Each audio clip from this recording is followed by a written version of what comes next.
வணக்கம் நண்பர்களே. இன்று நாம் பார்க்கக்கூடிய தலைப்பு லக்னத்தில் ராகு மட்டும் இருந்தால். அதாவது இப்போ நம்ம பார்க்கக்கூடிய இந்த தலைப்பு லக்னத்தில் ராகு இருக்கார்.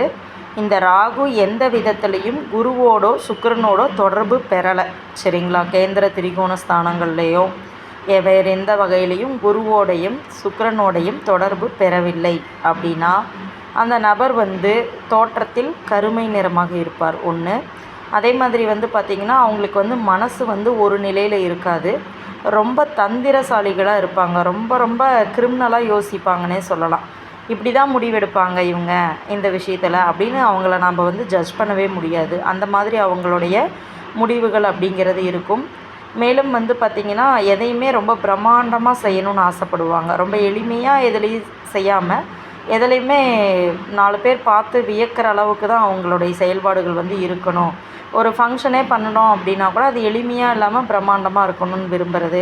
தன்னை மிகைப்படுத்தி காட்டிக்கிறது அப்படிங்கிற மனநிலை இவங்களுக்கு அதிகம் அப்படின்னே சொல்லலாம். அதே போல் நவீன டெக்னாலஜி மேலே இவங்களுக்கு பார்த்திங்கன்னா ரொம்ப ஆர்வம் இருக்கும். அதாவது இப்போ இருக்கக்கூடிய மாடர்ன் ட்ரெண்டிங்க்கு தகுந்த மாதிரி தங்களுடைய மனநிலையை மாற்றிப்பாங்க. மச் ஆஃப் டெக்னாலஜி இன்றைக்கி வந்திருக்கு. நம்மளோட மொபைல் ஃபோனில் ஆரம்பித்து பல விஷயங்களில் பல மாற்றங்கள் இருக்குது இல்லைங்களா? ஸோ புதுமையை ஏற்றுக்கிறதுக்கு சில பேருக்கு பார்த்திங்கன்னா அந்த மனப்பக்குவம் அப்படிங்கிறது கொஞ்சம் நாள் கழித்து தான் வரும்.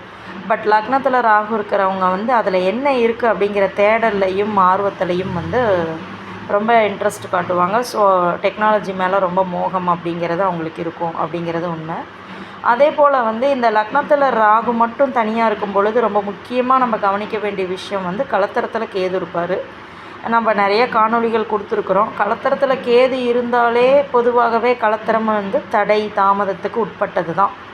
அதுலேயும் அதே கலத்திர ஸ்தானத்தோட கேதுவும் அங்கே இருந்து செவ்வாயோ சனியோ அங்கே கன்ஜக்ஷன் ஆச்சுன்னா இது கடுமையான கலத்திர தோஷம் அப்படிங்கிற ஒரு விளைவையும் கொடுக்கும் என்பது தான் உண்மை. ஸோ இவ்வளவு தாங்க. ஆக லக்னத்தில் ராகு இருக்கிறவங்க என்ன சொல்கிறது, சூழ்நிலைகளை அறிந்து கொஞ்சம் புத்திசாலித்தனமாக நடந்துக்கிறதுங்கிறது பெரிய பெரிய பிரச்சனைகள்லேருந்து அவங்க தப்பிக்கிறதுக்கு வழிவகுக்கும். நன்றி நண்பர்களே.